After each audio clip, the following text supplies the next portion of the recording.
தொடர்ந்து நம்ம போர் நிலவரங்களை பார்த்துட்டு இருக்கோம். இப்போ வந்திருக்கக்கூடிய சில முக்கியமான தகவலை ஒரு தொகுப்பா பார்க்கலாம். அதுக்கு முன்னாடி ஒரு முக்கியமான விஷயம், உங்களுக்கு பிஎஃப் அமௌண்ட் எடுக்கிறதுல சிரமம் இருந்தால் இவங்கள தொடர்பு கொள்ளுங்க. இவங்க உங்களுக்கு அதில் ஹெல்ப் பண்ணுவாங்க. அதே மாதிரி உங்களுக்கு இன்கம் டேக்ஸ் ஃபைல் பண்ணுறதுல தேவை இருந்தால் இவங்கள தொடர்பு கொள்ளுங்க. வெறும் கம்மியான சார்ஜ்லேயே உங்களுக்கு அதை செஞ்சு கொடுப்பாங்க. இப்போ நம்ம வீடியோக்குள்ளே போகலாம். முதல் விஷயமே பாத்தீங்கன்னா, இப்பதான் போர் நின்றுச்சு, அமெரிக்கா தாக்க மாட்டோம், ஒரு 2 வாரம் ஆகட்டும், சமாதானத்துக்கு நாங்க போலான் இருக்கோம்லாம் சொல்லியிருந்தாங்களே, அப்படிதான் போயிட்டு இருக்கா நிலவரம்னு கேட்டா, மறுபடியும் தாக்குதலை அமெரிக்கா அவங்களுடைய 10 போர் விமானங்களை கொண்டு ஆரம்பிச்சு வச்சுட்டாங்க. இந்த இடத்துல பாத்தீங்கன்னா மத்திய கிழக்குல ஒரு நிம்மதியே இல்லாம இருந்துட்டு இருக்கு. அதுவும் பாத்தீங்கன்னா இது பெரிய விலைவாசி உயர்வை உலக மக்களுக்கே கொடுத்துட்டு இருக்கு.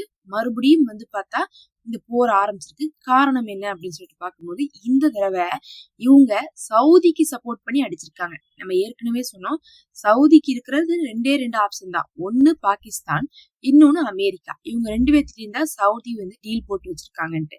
அதனால சவுதிய ஹவுதிஸ் அடிச்சாங்க, அரம்கோலையே அடிச்சாங்க. அதுவும் அவங்களுடைய ஒப்பக்கூடிய அந்த ஆயில் டெர்மினல்ஸ்லயே அடிச்சாங்க. இவங்க பாத்தீங்கன்னா ஒரு வருஷத்துக்கு, அதாவது ஒரு மாசத்துக்கு 50 லட்சம் பேரல் சப்ளை பண்ணிட்டு இருக்காங்க அப்படின்றா சவுதி அரேபியா. அந்த 50 லட்சம் பேரலையும் இந்த 4 மாசமா ஹார்மோஸ்ல சப்ளை பண்ண முடியாதனால இவங்க கான்கோ வழியாக அதை சப்ளை பண்ணிட்டு இருந்தாங்க. எந்த விதத்திலயும் அவங்களுக்கு பிசினஸ் கிடைல. இந்த பக்கம் சப்ளை பண்றதுக்கு பதில் அந்த பக்கம் சப்ளை பண்ணிட்டு இருந்தாங்க. இப்ப அந்த பக்கமும் அடிச்சனால இனி சவுதி எந்த பக்கமுமே ஆயில் சப்ளை பண்ண முடியல அப்படின்னு ஒரு நிலைமை வந்ததுக்கு அப்புறம் கொந்தளிச்சுட்டாங்க. அதனால சவுதி போய் என்ன பண்ணாங்க, நீங்க தானடா எங்களுக்கு பாதுகாப்பு கொடுக்குறீன்னு சொல்லிட்டு எங்கள்கிட்ட ஒப்பந்தம் எல்லாம் போட்டிருக்கீங்க, 1க்கு 100 ஒப்பந்தம் போட்டு வச்சிருக்காங்க அமெரிக்காவோட, ஒரு நிமிஷம் பாதுகாப்பு கொடுங்க. எங்களை அவங்க அடிச்சிட்டாங்க. அடிச்சது ஈராக்ல இருக்கக்கூடிய ஈரானுடைய பேக்கப் ஃபோர்ஸ் தான், ஹவுதிஸ் கிடையாது. கிளைம் பண்ணதுதான் ஹவுதிஸ். ஆனா எங்களுக்கு நல்லா தெரியும், ஈராக்ல இருக்கக்கூடிய ஈரானுடைய பேக்கப் ஃபோர்ஸ் தான். அவங்கள நாங்க அடிக்கணும். இதுவரை நாங்க என்ன பண்ணல, பெருசா தாக்குதல்லாம் செய்யல. அதனால நீங்க வாங்க, நம்ம 2 பேரும் சேர்ந்து போய் அடிப்போம்னு சொல்லிட்டு சவுதி அமெரிக்காவை கூப்பிட்டுருக்காங்க. இன்னொரு பக்கம் பாகிஸ்தானையும் கூப்பிட்டுருப்பாங்க. பாகிஸ்தான் பாத்தீங்கன்னா, நாங்க இது செய்யறதுக்கு ரெடி, அது செய்யறதுக்கு ரெடின்னு தான் சொல்லிட்டு இருக்காங்க. ஏன்னா அவ்வளவு கடனை வாங்கி வச்சிருக்காங்க சவுதிட்ட பாகிஸ்தான். அதனால அந்த கடனுக்கு பகரமா அவங்க ஆயுதங்களை கொடுக்கறது, விமானத்தை கொடுக்கறது, ஆட்களை கொடுக்கறது, இதெல்லாம் ரெடியா இருக்காங்க. ஆனா ஃபர்ஸ்ட் சாய்ஸா அமெரிக்காவை சவுதி யூஸ் பண்ணுது. அப்ப என்ன பண்ணிட்டாங்க, நேத்து பாத்தீங்கன்னா அமெரிக்காவும் சவுதியும் சேர்ந்து போய் ஹவுதிஸ் கிடையாது, ஈராக்ல இருக்கக்கூடிய ஈரானுடைய பேக்கப் ஃபோர்ஸ் அடிச்சிருக்காங்க. நம்ம வெளிப்படையா ஹவுதிஸ் அதை கிளைம் பண்ணாலும் கூட சவுதி அவங்களை அக்செப்ட் பண்ணல. நீங்க இதை அடிக்கலன்னு சொல்லிட்டு அவங்கள விட்டு போட்டு ஈராக்ல இருக்கக்கூடிய பேக்கப் ஃபோர்ஸ் ஆன ஈரானுடைய பேக்கப் ஃபோர்ஸை தான் அடிச்சிருக்காங்க. அதுல பாத்தீங்கன்னா ஒரு சில நகரங்கள் பெயர்லாம் சொல்றாங்க. அந்த இடத்துல எல்லாம் தாக்குதல் நடத்தப்பட்டிருக்கு. அங்கிருந்து ஆயுத குடோன்கள் எரிக்கப்பட்டிருக்குது. அங்க கொழுந்து விட்டு எரியுது பாருங்கன்னு சொல்லிட்டு அமெரிக்கா சில இமேஜஸ் எல்லாம் போட்டிருக்காங்க. அது இல்லாம அந்த அமைப்பை சேர்ந்தவங்க உயிரிழந்திருக்காங்கன்னு சொல்லியிருக்காங்க. இது இல்லாம ஈராக்குடைய கவர்மெண்ட் என்ன சொல்றாங்கன்னா, பொதுமக்கள் இருக்கிற இடத்தையும் சேர்த்தி அடிச்சிட்டாங்க, அங்க கூட இப்ப 4 பேர் இறந்துட்டாங்கன்னு சொல்லிட்டு இப்ப தகவல் வந்திருக்கு. அப்ப ஈராக்குக்குள்ள அமெரிக்காவும் சவுதியும் சேர்ந்து அரம்கோல நடந்த தாக்குதலுக்கு பதிலடியாக தாக்குதல் நடத்தியிருக்காங்க. 10 போர் விமானங்கள் போயிருக்குது. 4 பேர் பக்கம் பொதுமக்களே இறந்திருக்காங்க. அது இல்லாம சொல்ல மாதிரி அந்த குரூப் எந்த குரூப் மேல அடிச்சாங்களோ அந்த குரூப் உடைய ஆயுத கிடங்குகள் எரியறதாகவும் அங்க இருந்தவங்க நிறைய பேர் இறந்ததாகவும் இப்போதைக்கு முதல் கட்டமாக தகவல் வந்திருக்கு. அடுத்து இத ஈரான் சும்மா விடுவாங்களா?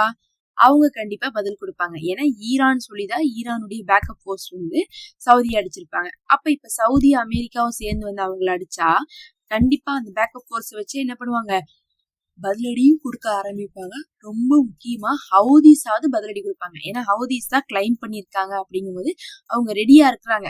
நாங்க கிளைம் பண்றோம், நீங்க எங்களை அடிச்சாலும் கூட பரவாயில்லன்னு சொல்லிட்டு ரெடியாகி தான் அவங்க கிளைம் பண்றாங்க. அப்படின்னா அவங்க பதிலடி கொடுக்கறதுக்கு வாய்ப்பு இருக்கு. இப்ப மறுபடியும் பதிலடி ஆரம்பிச்சா என்னன்னு பாத்தீங்கன்னா, இதுவரை ஈரான் அமெரிக்கா அப்படின்ற இந்த போரு இப்ப சவுதியும் சேர்ந்து ஒரு முக்கோண போராக மாறும். சவுதி சேர்ந்தா என்ன ஆகும்னு பாத்தீங்கன்னா, இத்தனை நாளா அரபு நாடுகள் யாருமே ஈரானை அடிக்கவே கிடையாது. ஹவுதிஸையோ யாரையுமே அடிக்கல. அவங்க அடி வாங்கிட்டு உட்கார்ந்துருக்காங்க. அமெரிக்காவுடைய தளங்கள் எங்கள்கிட்ட இருக்குது, சரி எங்களை அடிச்சுக்கோங்கன்னு அடி வாங்கிட்டு இருந்தாங்க. ஆனா இனி வந்து பாத்தீங்கன்னா இந்த ஜிசிசில வந்து இருக்கக்கூடிய நாடுகள் எல்லாம் தாக்க ஆரம்பிச்சிருவாங்க. அப்ப இதுவரை ஈரானும் அமெரிக்காவை அடிச்சுக்கிட்டாங்க. அமெரிக்கா டைரக்டா ஈரான் அடிச்சாங்க. ஈரான் இன்டைரக்டா அமெரிக்காவுடைய நிலையங்களை வந்து மத்திய கிழக்குல அடிச்சாங்க அப்படிங்கிறது மாறி எல்லா நாடுகளுமே அரபு நாடுகள் எல்லாம் சேர்ந்து ஈரான் அடிக்குது. ஈரான் வந்து அரபு நாடுகளை அடிக்குது, அரபு நாடுகளையும் அடிக்குது, அதுல இருக்கக்கூடிய அமெரிக்க தளத்தையும் அடிக்குதுன்னு வரும்.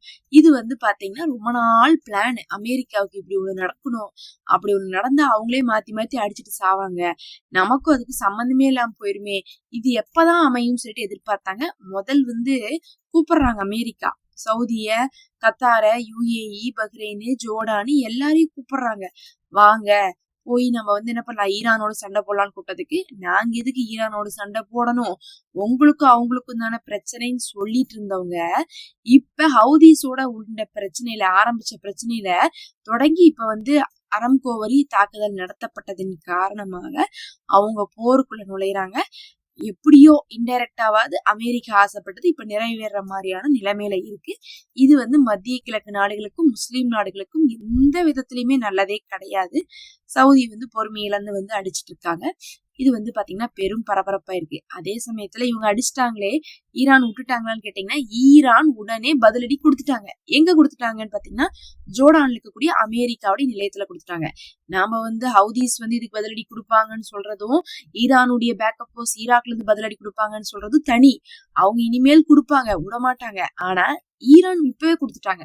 ஈரான் இப்ப என்ன பண்ணிருக்காங்கன்னா, ஜோர்டானுடைய அமெரிக்கா தளத்தை அடிச்சிருக்காங்க. அப்ப வந்து ஈரான் அடிக்க மாட்டோம்னு நிறுத்திருக்காங்க 3 நாளா போற, அமெரிக்கா நாங்க அடிக்க மாட்டோம்னு சொல்லிட்டு நிறுத்திருக்காங்க 3 நாளா போற.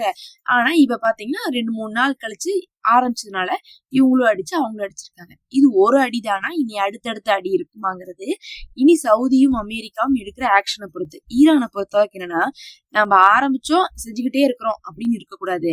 அவங்க அடிச்சா அடிக்கிறோம், அவங்க நிறுத்துறோம், அப்படி நம்ம போய்க்கலாம்னு சொல்லிட்டு தான் இருக்கிறாங்க. ஈரானுக்கு சமாதானம் வேணுமான்னு கேட்டா கண்டிப்பா சமாதானம் வேணும். அவங்களும் சமாதானத்தை தான் எதிர்பார்க்கறாங்க. ஆனா என்ன பண்றது, இந்த அமெரிக்கா சமாதானத்துக்கு வராதுன்னு தெரியும். அதனால அவங்க அடிக்கிறப்ப மட்டும் அடிச்சுக்கிறாங்க. கடைசியா ரொம்ப முக்கியமான விஷயமாக ஆய்வாளர்கள் எல்லாம் நாங்க ஏற்கனவே சொன்னோம்ல, அமெரிக்காவுக்கு வேணுங்கிறது சமாதானம் கிடையாது, ஆயுத உற்பத்திக்கான டைமை தான் அவங்க எடுத்துக்கிறாங்கன்ட்டு, அதனாலதான் அவங்க இந்த மாதிரிலாம் போய் தாக்குதல் நடத்துறாங்க. இது வெறும் ஆயுத உற்பத்திக்கான டைம் தானே தவிர ஒரு நிரந்தர சமாதானத்துக்கு போகாது. கண்டிப்பா அமெரிக்கா இன்னொரு 15 நாள் அப்படிங்கிறதோ இன்னொரு 15 நாள் இழுத்து ஒரு 30 நாள் 40 நாள்ல மறுபடியும் போர் செய்ய வருவாங்க அப்படின்னு தான் வந்து என்ன பண்ணிருக்காங்க, அவங்க ஏற்கனவே சொல்லியிருக்காங்க. அது இப்ப 3 நாள்லயே வந்தது வச்சு பார்க்கும்போது மறுபடியும் இப்படிதான் வந்து பண்ணுவாங்க. இது போரே நிக்காது, சும்மா பேச்சுக்கு வந்து சமாதானம்னு சொல்லுவாங்க. கத்தாரும் பாகிஸ்தானும் படாத பாடுபடுவாங்க. ஆனா கடைசியில பார்த்தா அமெரிக்கா அதை முறியடிச்சுட்டு போயிட்டே இருப்பாங்க. போன தடவை கத்தாரும் பாகிஸ்தானும் சேர்ந்து பேச வச்சு கடைசியில கையெழுத்தெல்லாம் போட்டு எல்லாம் பண்ணி முடிச்சிட்டாங்க. முடிச்சதுக்கு அப்புறம் அடுத்த நாள் வந்து தாக்குதல் நடத்திட்டு இருந்தா அது என்ன அர்த்தம்? இந்த மாதிரிதான் வந்து பாத்தீங்கன்னா இனிமேலும் நடக்கும்னு சொல்றாங்க. இந்த போர் முடிகிற ஐடியா இருக்கிற மாதிரியே தெரியல. யாராவது ஒருத்தவங்க முழுசா தூத்து இதுக்கு மேல போரே வேண்டாம்னு சொல்லிட்டு முடிவெடுக்கிற வரையும் இந்த போர் நடக்கும் அப்படிங்கறதா வந்து பாத்தீங்கன்னா இப்ப ஆய்வாளர்கள் சொல்லிட்டு இருக்கக்கூடிய விஷயமா இருக்கு. ஈரானுடைய மக்கள் வந்து பாத்தீங்கன்னா இதுக்குதான் நாங்க சொன்னோம், அவங்கள்ட்ட சமாதானத்துக்கு போகாதீங்க, அவங்களே நிறுத்தினாலும் நிறுத்தாம அடிங்கன்னு சொன்னோம்ல, நீங்க கேட்டீங்களா அப்படின்னு கேட்டுட்டு இருக்காங்க. அதுக்கு அங்க இருக்கக்கூடிய தலைவர்கள் அப்படி நம்ம தொடர்ச்சியா அடிச்சுக்கிட்டே இருந்தா நம்ம நாடும் நிம்மதியா இருக்காது. நாடுனா வந்து பாத்தீங்கன்னா நம்மளுடைய நாட்டை நம்ம வழி நடத்த வேணாவா, சண்டை போடுறதா வாழ்க்கையா அப்படின்னு சொல்லிட்டு வேற வந்து என்ன பண்ணிருக்காங்க, பதில் சொல்லியிருக்காங்க. இருந்தாலும் ஈரான் பதிலுக்கு பதில் உடனே அடிச்சிருக்காங்க அப்படிங்கும் போது எந்த அளவுக்கு ஈரான் ஸ்ட்ராங் அப்படிங்கிறத மறுபடியும் அமெரிக்காவுக்கு உணர்த்திருக்காங்க. நீங்க ஈராக் அடிச்சாலும் சரி, எங்களுடைய பேக்கப் போர்ஸ் எங்க இருந்தாலும் உங்களுக்கு தாக்குதல் உண்டு அப்படிங்கறதை காமிச்சிருக்காங்க. இதெல்லாம் தான் இப்ப வந்து முக்கியமான தகவல்.